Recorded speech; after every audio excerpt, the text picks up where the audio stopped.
Ministro Finanças Rui Augusto Gomes relata serviço com a cerimônia assinatura acordo a construir paróquia Fong Iha Los Palos ba primeiro-ministro Taur Matanruak. Ba jornalista Sira Iha Palácio Governo Dili segunda-feira semana né? Ministro Finanças Rui Augusto Gomes informa. Governo Sehalo assina acordo Iha Ministério Finanças com a construção paróquia Fong Iha município Loteng. Vamos relata Vossa Excelência com a cerimônia assinatura acordo com a paróquia Los Palos, a construção da paróquia Fonda,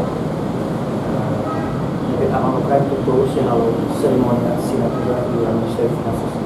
Depois eu prossegue com a minha transferência Enquanto o orçamento da construção paróquia Fong Iha Los Palos, mas usa transferência pública com montante $1.000.000 americano, nebe aprova Iha Parlamento Nacional. Reportagem Marquita da Silva, Televisão Timor Post. Janela Informação by Emma Hotu.